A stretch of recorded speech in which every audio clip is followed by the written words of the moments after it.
Жыр алыбы Жамбыл Жабаевтың туғанына 175 жыл толып отыр. Жамбыл атындағы нөмір 5 мектеп гимназиясы. Жамбыл Жабаев «Шын жүректен» өлеңі оқыған Калукулова Жанна Капарвна. Көзіңді салшы далама, түкті кілем түгіндей, тауыма сұлу қарашы, қыздардың жиған жүгіндей. Өзеніме қарашы, ағып жатқан гүрілдей, ауылыма қарашы, қырдың қызыл гүліндей.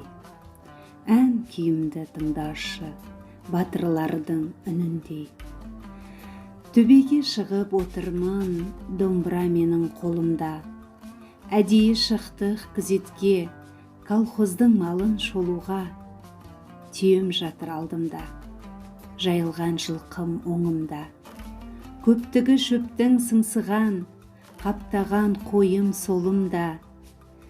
Көлден құрақ суырған, желіне сүттей сыздаған, сиырым анау шұбырған, сауғызуға ауылға.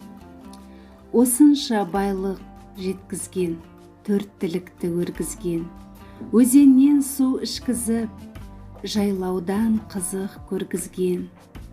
Сораптап сүт саудырып, уыстап май жегізген, ботасы боздап егізден, қойы қоздап сегізден. Халқыма дәурен сүргізіп, емін жерге тегізген.